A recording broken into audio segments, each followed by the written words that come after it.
También, pues, con este trabajo de periodistas se ha podido saber que el gobierno de Lenín Moreno en cierto punto no tenía intención real de negociar con Guacho, que era el cabecilla de la disidencia de las FARC, del Frente Oliver Sinisterra. No se rían, es un tema serio. Yo me enteré muy pronto, o sea, apenas se supo en los medios ecuatorianos, me enteré. Justo coincidió con un viaje mío a la zona, no la zona exactamente, pero a la provincia de Esmeraldas. Entonces, la sensación pública era: no vayas a Esmeraldas, está la guerrilla tomando todo el sector. Entonces, eso obviamente despierta curiosidad: ¿qué está pasando? ¿Qué es lo que está, cómo está funcionando el gobierno? Y ya, lo que decía Jonathan, ¿no? A posteriori, todos son generales después de la guerra, y te das cuenta la cantidad de torpezas que fueron sumándose para terminar en lo que terminó. Es un poco como cuando uno ve catástrofes aéreas en Netflix o algo así, que ves un tornillito flojo y dices: se va a caer la porquería. Cuando ves lo que hizo el gobierno, cada paso, cada momento y movimiento fue hacia ese término funesto, ¿no? Y uno dice: si una de las piezas se hubiese movido de manera correcta, todo terminaba bien. Y lo que me generó es una sensación de inseguridad absoluta. No por el tema de la guerrilla en sí mismo, ni por la zona, sino porque votamos a gente que es inepta, que no tiene ningún interés en cuidarnos. No tienen interés en cuidarnos. Eso es lo que más me llamó la atención, ¿no? Que uno tiene la idea de que el ejército está para cuidarte, que los políticos están para cuidarte y están para cuidarse a ellos. Y eso también se hace evidente en la serie de Chernóbil, ¿no? Que todo es en función de la imagen que proyectan. Roberto, a ti te tocó desde el tiempo cubrir este evento trágico diario, ahí tu equipo, y tú viste más desde el lado del gobierno colombiano. ¿Hubo allí también un poco lo que Alberto y Jonathan estaban describiendo? ¿Hubo necesidades de encubrir? ¿Hubo más, digamos, ganas de manejar, de controlar la información? Pues digamos, la información fue pésimamente manejada por parte del gobierno. Ya cuáles son las intenciones, malévolas o no, lo que sí hay, o lo que sí había, en el caso colombiano, es una lógica política muy fuerte, porque el gobierno de Juan Manuel Santos estaba en el fundamental de la negociación con la guerrilla, y Guacho, el secuestrador, era parte fundamental de lo que había que descalificar como gobierno colombiano como interlocutor. Entonces, cuando al mismo tiempo, torpemente, pero al mismo tiempo, había una negociación en curso de canje de prisioneros, que iban a liberar a unos miembros del grupo de Guacho a cambio de los periodistas, que se hizo muy torpemente, y uno se pregunta si de verdad estaban dando o no ese canje, pero era lo que estaba sucediendo. En el caso colombiano, para el gobierno le resultaría imposible hacer parte de un movimiento que considera interlocutores a los disidentes del grupo con el cual estaban negociando. Entonces hay unas lógicas políticas que nadie se las va a decir a uno nunca, pero que tienen que suceder. Nosotros cometimos un pecado muy doloroso en el tiempo. A nosotros, una altísima fuente del gobierno colombiano, altísima, nos dio una información corroborada por unos altos mandos militares que estaban en la zona, diciendo que a los periodistas ecuatorianos los habían liberado, que estaban libres. Y nosotros dimos la información, y eso fue un desastre. Primero, porque no resultó cierto. Y segundo, porque nosotros le provocamos o les provocamos a las personas, a los familiares, las personas cercanas, un dolor enorme. Entonces, dentro de las muchas cosas que uno tiene que plantear, digamos, si ese caso hubiera sido en Colombia, eventualmente, o seguramente, nosotros hubiéramos esperado que el gobierno le diera la buena noticia y no fuéramos nosotros hasta no confirmarlo, y resulta que esa noticia nunca llegó. Se convocó una rueda de prensa donde se iba a comunicar y no. Entonces, digamos, hay muchas cosas. Y hay 800.000 preguntas que uno se debe hacer. Por ejemplo, yo me la hago todo el tiempo. Yo, como jefe de un periódico, cada vez más, tal vez porque cada vez soy más viejo y los reporteros cada vez son más jóvenes, considero como parte de mi responsabilidad garantizar hasta donde sea posible la seguridad de las personas en un cubrimiento de esa naturaleza, que no era un cubrimiento de corresponsabilidad de guerra, sí ya había surgido y uno de los periodistas ya había estado allá y estaba hablando del tema de Huacho y del narcotráfico y de la violencia, pero yo creo que eso es de lo que nos debemos preguntar, ¿hasta dónde se debe arriesgar la seguridad de los periodistas, por muy importante que sea la misión?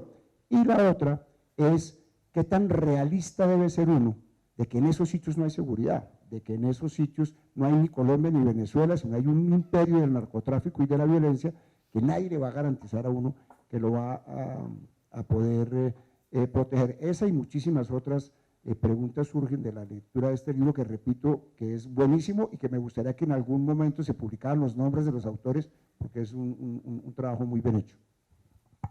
Muchos están acá sentados, yo me sospecho.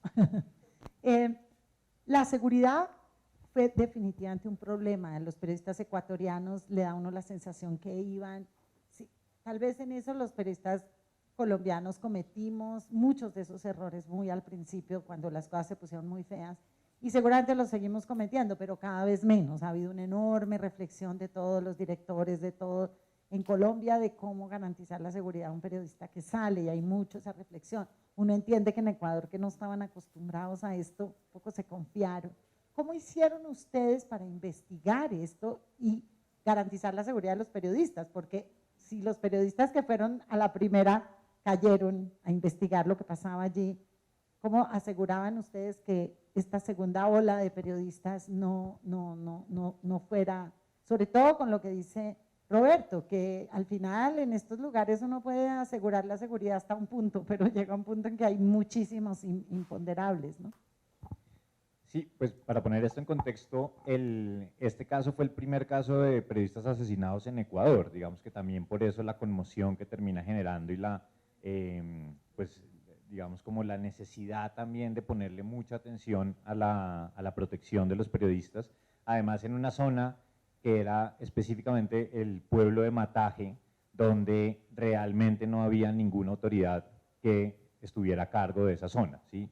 Y esa fue una de las primeras condiciones que pues tomó la FLIP para ser parte y para impulsar este consorcio de periodistas, y era que la reportería se tenía que ajustar a unas reglas de seguridad en la zona y a unos protocolos que tenían que cumplirse pues a rajatabla, ¿no? Y ahí ese fue un punto que sobre todo con los periodistas ecuatorianos fue pues enseñarles realmente y explicar cómo se debía proceder en esos casos, porque todos tenían muy buena información y tenían mucho interés de viajar a la zona, pero pues no de trabajar así. Incluso uno de ellos nos comentó en esa primera reunión, nos dijo, no, pero si yo acabo de llegar de Mataje escondido debajo de una camioneta, y cuando me preguntaron yo dije que estaba estudiando una carrera, estaba en la universidad.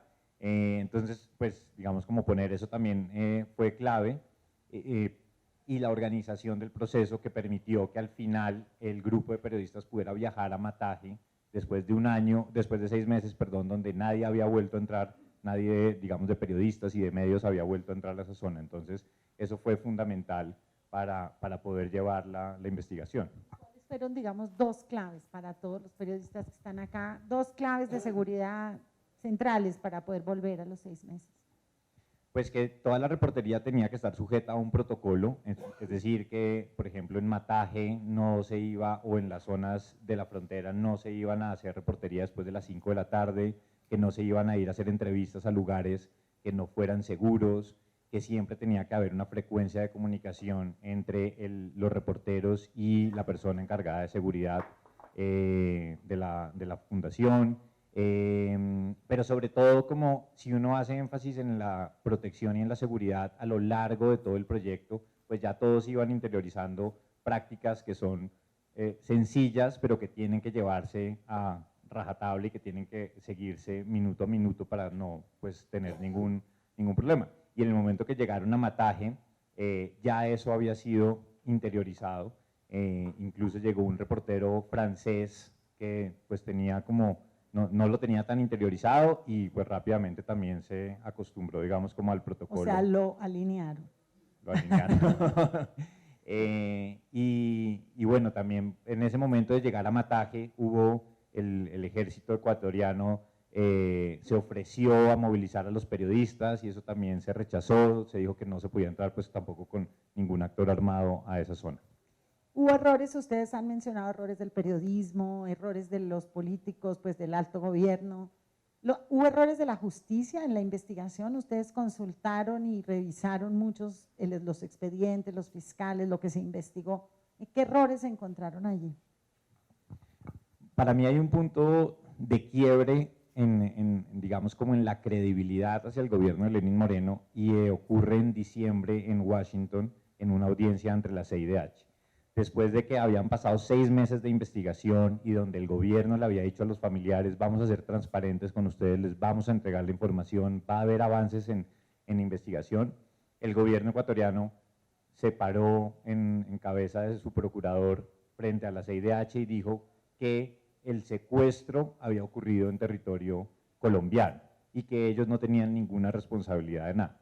Es un hecho tan sencillo, pero tan diciente, que estaban todas las pruebas, había imágenes satelitales de dónde habían sido secuestrados, había un video enviado por la gente de Guacho, estaba todo clarísimo de que era en territorio ecuatoriano donde sucedió el secuestro y que fue en territorio colombiano donde sucedió el asesinato. Y sin embargo, esos hechos que eran ya un avance, que eso ya no se daba como por discutido otra vez, fue puesto en entredicho otra vez por el gobierno ecuatoriano, mostrando más que estaba pensando en una estrategia de defensa y no en brindar información. Y así ha sido también con la Fiscalía ecuatoriana, sobre todo, pero en el caso de la Fiscalía colombiana, pues también ha habido muchas pruebas que no han sido consultadas, y mucha evidencia también puesta en los trabajos periodísticos que no ha sido tomada en cuenta. Perdón, en el caso del gobierno colombiano pasó exactamente lo mismo, pero al revés, y es que el presidente Santos dijo que ese era un problema absolutamente ecuatoriano porque había sido un asesinato, un secuestro ocurrido en Ecuador, un asesinato ocurrido en Ecuador en manos de un ecuatoriano que no teníamos nada que ver, cuando resulta que ni se sabe ni importa qué tan ecuatoriano, qué tan colombiano es el secuestrador, pero lo que sí es cierto es que el crimen sí se cometió, el asesinato en territorio colombiano. Voy a preguntarles algo difícil, pero que me parece que aquí la gente puede estar esperando alguna respuesta. ¿Qué sabor les dejó al final de leer el libro? ¿Quién los mató? Porque el libro no lo dice, lo deja uno en suspenso. ¿Qué impresión? Por lo menos, aunque sea solamente algunos pincelazos.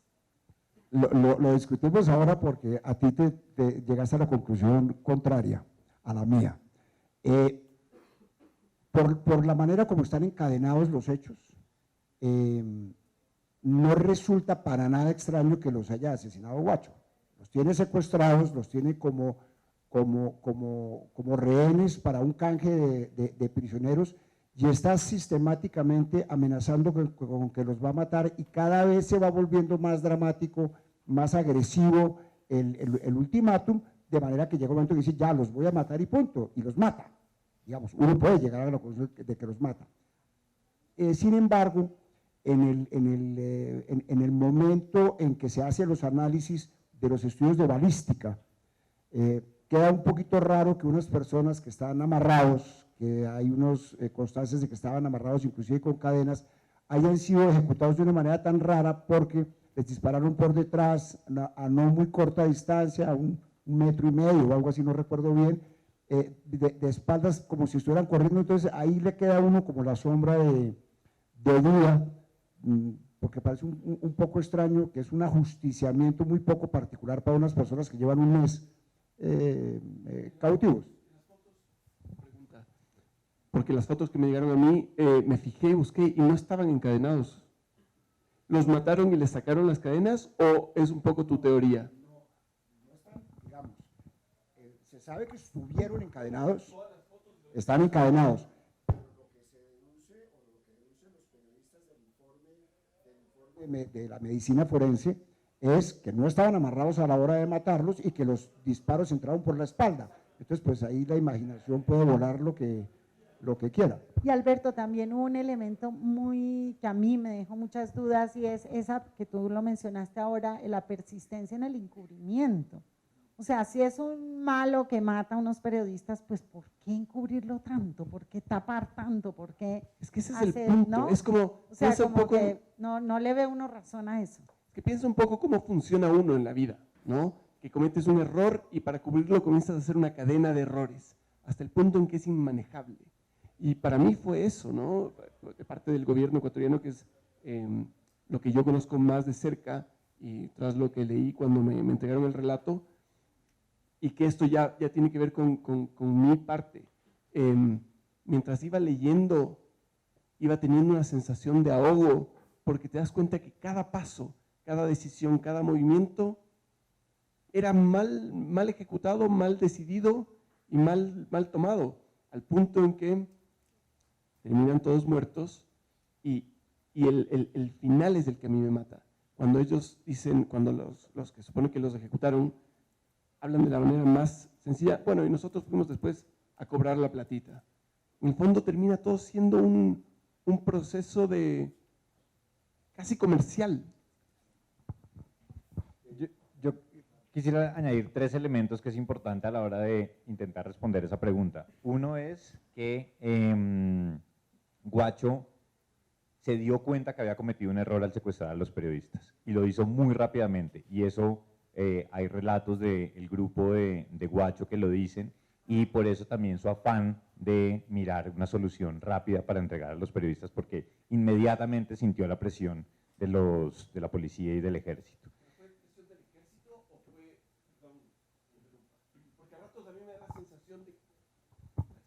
da la sensación de que el Guacho sintió más la presión pública que la de los gobiernos, porque de verdad a él no le importaba el gobierno, él estaba transando con el gobierno desde una posición casi de superioridad, y el gobierno se vio contra la pared el momento en que el público comenzó a quejarse. Entonces también este caso, como lo comentaban al principio, es de empoderamiento del pueblo y las redes sociales, y yo creo que ahí el Guacho, de hecho en la cadena, tal y como está relatado ahí, en la cadena de acontecimientos, el Guacho comienza a urgirse cuando el público comienza a urgirse. Sí, esa presión se hace general y él la siente y él le dice a su gente que cometió un error. El segundo punto es que Guacho tenía nexos y negocios con autoridades ecuatorianas, y eso queda demostrado en la investigación, en los chats que se descubrieron, en arrestos posteriores también que ha habido en gente de la policía y del ejército ecuatoriano. Entonces había gente involucrada también en el negocio del narcotráfico de Guacho, y podía haber también ahí pistas de por dónde pudo venir la decisión final, más allá de quién lo ejecutara, pero de la decisión final. Y lo tercero es que sí hubo movimientos. Cuando empieza el gabinete de crisis, va gente de Colombia, representantes del Gaula, a decirles que en Colombia no se negocia con terroristas. Y eso también hace que paralelamente haya movimientos de, como decía al principio, de la policía y del ejército, no necesariamente que Quito y Bogotá estuvieran al tanto, pero sí hubo esos movimientos en la zona que hicieron que los periodistas, el grupo de Guacho estuviera moviendo a los periodistas constantemente por caseríos y en una situación que hacía muy difícil hacer la negociación, y lo que estaban haciendo era moviéndose para no ser encontrados. Pero hay otro elemento que a mí me parece fundamental, y es que el asesino es el narcotráfico y la injusticia social. Es decir, todo lo que el libro arranca con una descripción del sitio donde nació Guacho, que es Tumaco, y la descripción de Tumaco es Tumaco. Entonces, una cosa de pobreza, sin ninguna salida, en un estado de abandono impresionante, y en un lugar estratégicamente ubicado para el tema del narcotráfico, tanto por el cultivo de coca como para la operación física del narcotráfico. Al final, aquí lo que hay es un imperio del narcotráfico y de los negociantes de las armas, porque hay armas por donde uno quiera, a la hora que uno quiera, en un lugar que uno dice, pero ¿de dónde? Y ponen bombas y ametrallan, y en fin, hay una facilidad de manejo de armas muy sofisticadas, que es lo que genera el narcotráfico, y que al final a uno se le vuelve un poquito el paisaje o el telón de fondo, pero yo creo que estas historias también deben llevar a la reflexión de si lo que se está haciendo con el narcotráfico es lo que conviene, porque al final un tipo X, cualquier señor que nació en un municipio miserable, que se metió en el narcotráfico y por sus habilidades le fue muy bien, se convierte en un tipo que solo es narcotraficante y violento. Nosotros no podemos no analizar el fenómeno del narcotráfico en medio de la pobreza como la nuestra, porque si eso sigue así, no vamos a salir de eso nunca, y se va a volver anecdótico lo que nos parece hoy muy dramático por la manera como se va a repetir a lo largo de la historia. Ese es un punto muy bueno. Quiero solamente retomar un poquito el periodismo, como los elementos periodísticos de esta investigación. Para mí hay tres cosas muy novedosas y muy interesantes del periodismo en este libro. Una, la colaboración transnacional.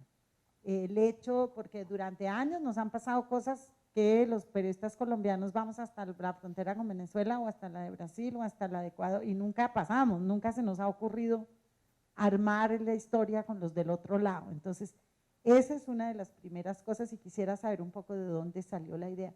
Lo segundo que me pareció fundamental es la idea de la solidez de la verificación de los hechos.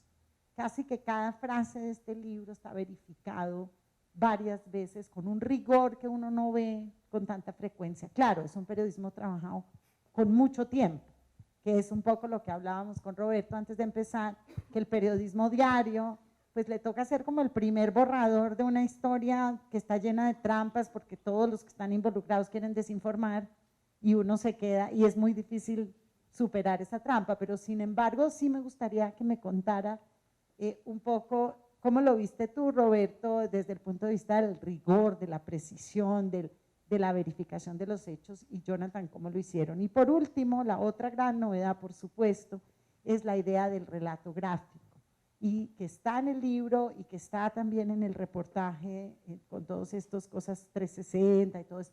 Pero en el libro me parece que le da una fuerza y le da como una,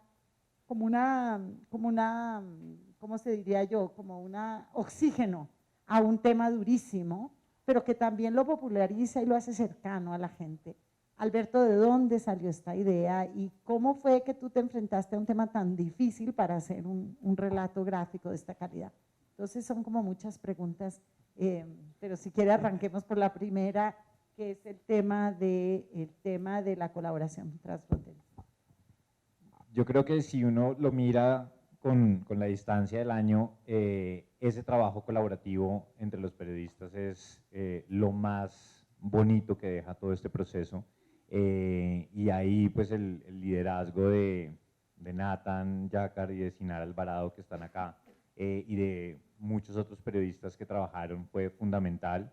Y al mismo lado, en paralelo, lo que ocurría en Ecuador con un grupo de 12 periodistas que estaban completamente volcados y emocionados con poder contribuir con verdad frente al caso de este asesinato, era impresionante, impresionante.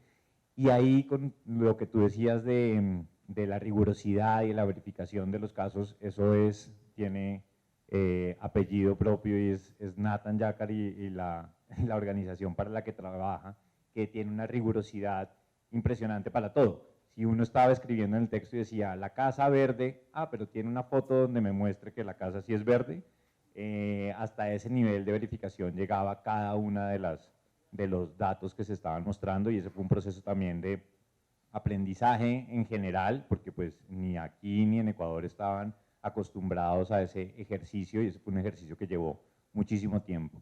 Y pues trabajar también con 20 periodistas en total y que estaban en 2 países, pues tuvo varios retos, y creo que ahí, como decía, insisto en que la emoción con la que todos estaban trabajando y era también de personal, ¿no? Todos estaban motivados para hacerlo, y pues hizo que esta primera fase de este proyecto, que fue en octubre del año pasado, donde salió publicado en más de 60 países, 120 medios de comunicación, traducido a 7 idiomas, fue también producto de todo eso y de todo el trabajo que se hizo. Pero yo creo que la velocidad era clave también pues, para poder advertir lo que se estaba diciendo de los hallazgos encontrados.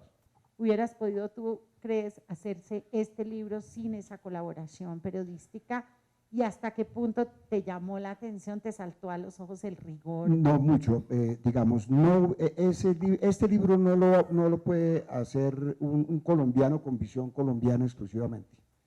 Aquí hay unas visiones muy serias, pero que requieren también un conocimiento cultural previo de lo que pasa en cada uno de los países, de manera que el ejercicio no lo hubiera podido hacer yo ni con un equipo de ese número de periodistas colombianos no se hubiera podido hacer, y eso es muy importante. La historia misma casi que obliga a eso por el sitio donde sucedió, por la forma que se dio, y repito, por el carácter unificador dramáticamente del elemento del narcotráfico, pero periodísticamente tiene unas cosas que son muy atractivas, y es un trabajo de investigación muy bien hecho como trabajo de investigación, lleno de fuentes de todo orden, y cuando las fuentes son limitadas lo menciona, digamos, está muy honestamente o muy honradamente hecho en ese sentido, pero tiene una virtud, y es que al mismo tiempo hay un trabajo del género de la crónica muy bien hecho.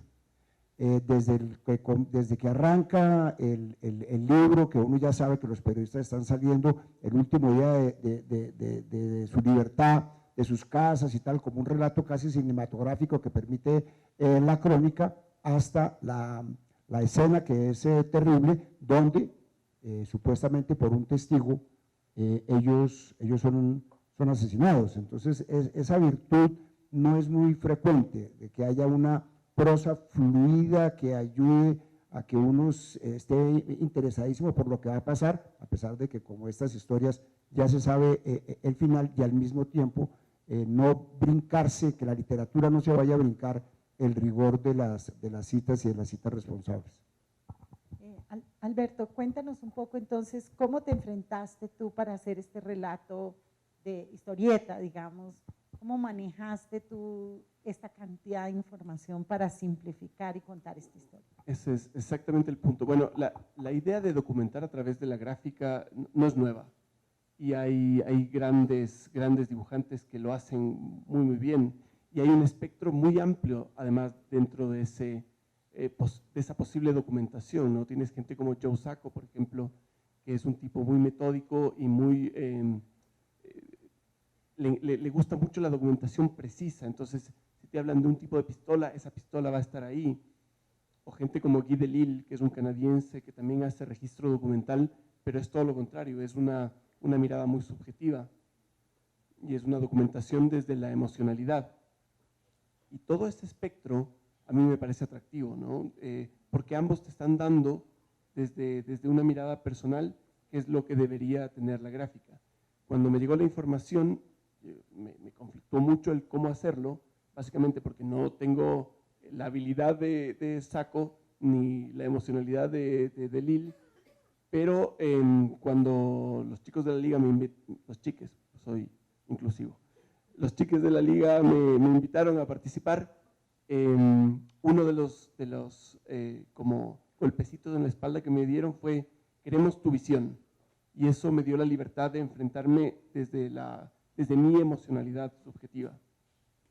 Y lo que yo quería hacer es justamente eso. Quería que tuviese un nivel de documentación suficiente para que la gente pudiese seguir la historia, pero al mismo tiempo un nivel de abstracción suficiente para que no sean solo esos personajes retratados, sino que al contrario, cualquiera pudiese ser la persona que está dibujada. Porque eso es algo mágico en la gráfica, ¿no?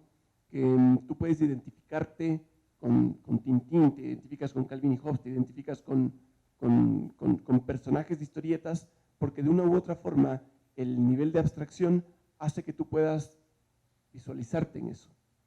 Y mientras iba haciéndolo, y se lo iba pasando a los chiques de la liga, también se lo mostraba a amigos, periodistas, gente de gráfica, sin contarles de qué se trataba específicamente, ¿no? Porque no todo el mundo estaba al tanto del caso y tal. Y me gustó mucho porque la reacción siempre fue desde la emocionalidad, que es exactamente lo que yo quería. No quería que se queden en qué tipo de plantas eran de la zona o cómo eran las camionetas que manejaban, sino cuál era la sensación. Y eso es lo que busqué y espero haberlo logrado, por lo menos en algunas de las imágenes. Además, pues no sé si ha habido otro ejercicio aquí en Colombia de un trabajo de periodismo de investigación mezclado con viñetas. No, nosotros no lo conocemos y creemos que es una mezcla bastante interesante para el lector. Sí, yo tampoco lo conozco. Quisiera, creo que no sé cuánto tiempo me queda, Edgar, ¿dónde está? Quisiera pues abrirlo a las preguntas del público, si algunos de ustedes quisieran hacer algunas preguntas. ¿Cuánto tiempo nos queda, Edgar? Ok, entonces, preguntas del público, curiosidades. Entonces, mientras se inspiran allá, yo quiero leerles dos parrafitos que explican lo que traté de decir de la mezcla de investigación con crónica, que me parece…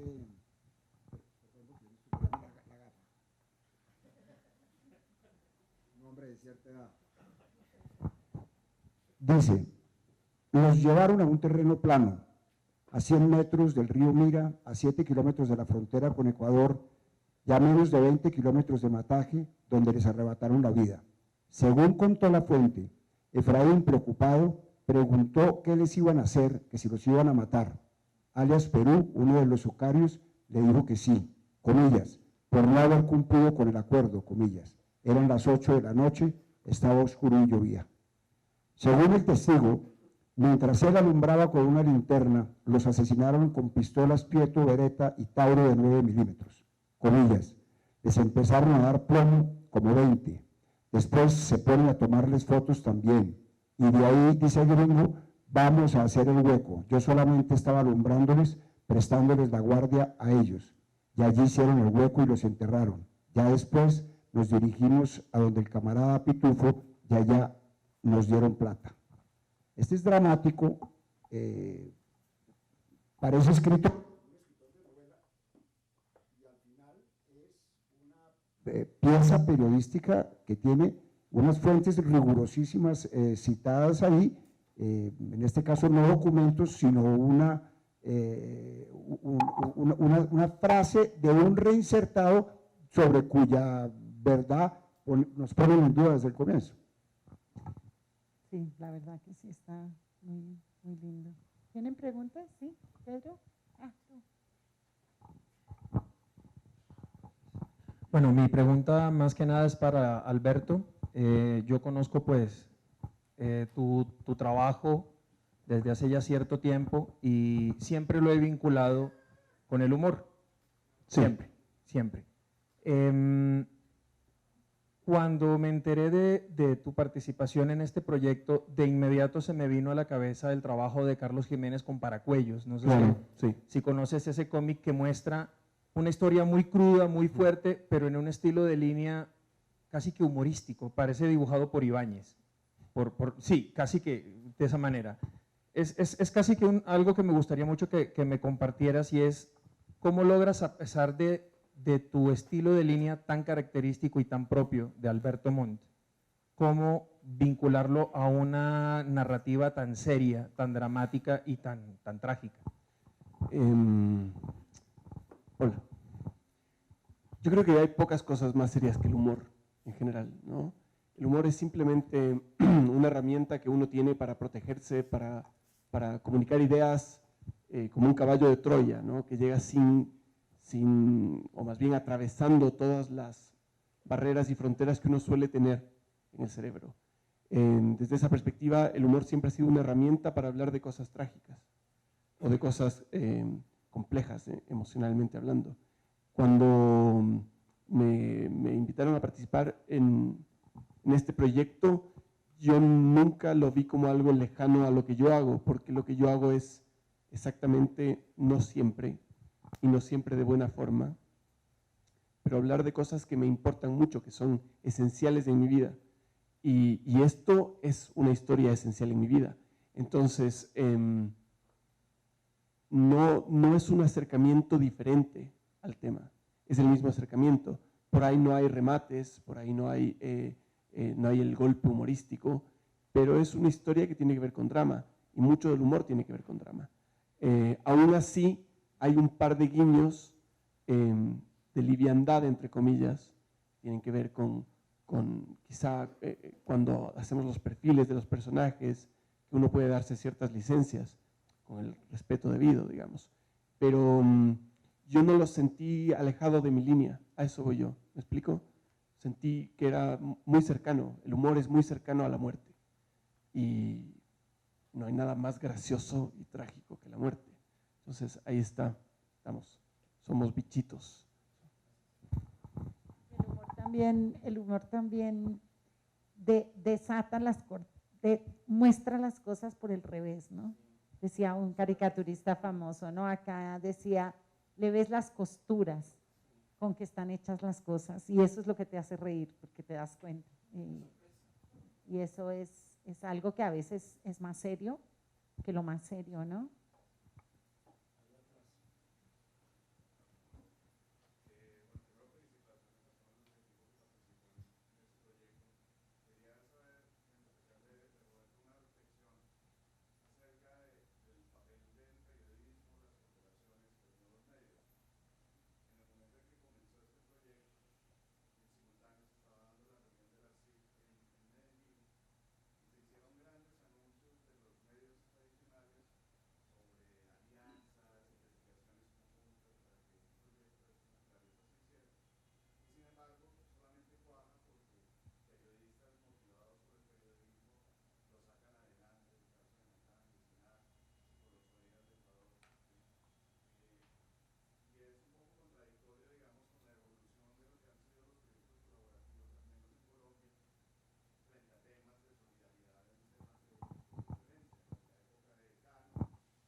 Seguramente sí, y es verdad que las alianzas que hicimos en la CIP para hacer trabajos similares ha sido torpe, por decirlo menos, y sí, sí, pero también con unas salvedades, es decir, no son muchos los casos donde amerita hacer ejercicios conjuntos porque los temas sean interesantes para los dos. Digamos, la experiencia que yo tengo es, nosotros tenemos una cantidad de alianzas periodísticas de toda clase internacionales, y es dificilísimo encontrar un mismo trabajo que pueda ser interesante para lectores de distintos países al mismo tiempo o con la misma intensidad. Hemos llegado a hacer cosas que son muy interesantes, sobre todo en el GDA, en el Grupo de Diarios de América, donde se agarra un fenómeno que sea interesante para todos.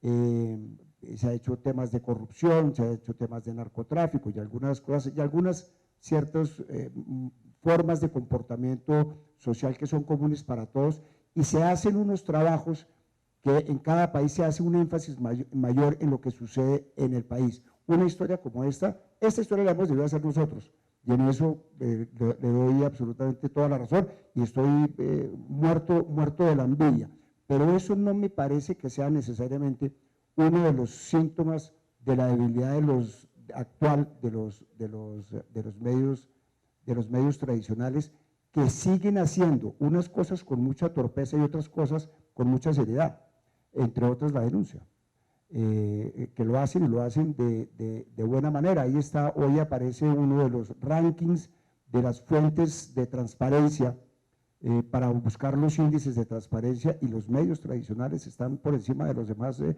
muy buena manera, de forma que no le quiero escurrir la crítica, que me parece totalmente válida, pero no me parece ese uno de los síntomas de la debilidad de los medios tradicionales, que sobra decir que las tienen y muchas. ¿Alguna otra? Bueno, no, yo quería preguntarle sobre todo a Jonathan, que compartiera, no es una pregunta inocente, no trabajamos juntos solo que dentro de la conversación, dentro de la... Una característica que tiene este libro que no ha sido expuesta y que me parece importante que este público la conozca para que pueda inspirar de aquí en adelante. Es decir, Jonathan nos ha hablado de que son alrededor de 20 periodistas. Me gustaría preguntar cuándo arrancaron, si pudiera poner un promedio de cuántas horas le metieron cada uno en promedio, si pudiera decirnos un poco cuánto cuesta o un promedio de cuánto cuesta hacer una misión de reportería de esta naturaleza, porque aquí detrás también hay un esfuerzo de muchos que creyeron o creímos en la importancia de que quedara un testimonio, y además porque cuando lean el prólogo que hizo Catalina Botero, los últimos 2 párrafos habla de qué pasa con este libro después, y aquí es donde voy a meter la cuña. La idea es que esto es un proceso que se provoca por un hecho trágico, que es el asesinato de un equipo periodístico, pero también es un libro que deja una promesa, y es que esta alianza de 20 periodistas quiere seguir cubriendo la frontera, y parte del seguir cubriendo esa frontera dependerá de cuánto se venda este libro.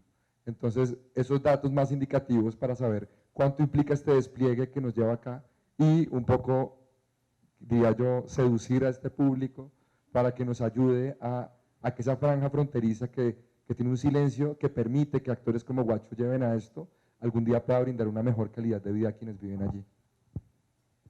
Lo tenía apuntado, lo iba a decir.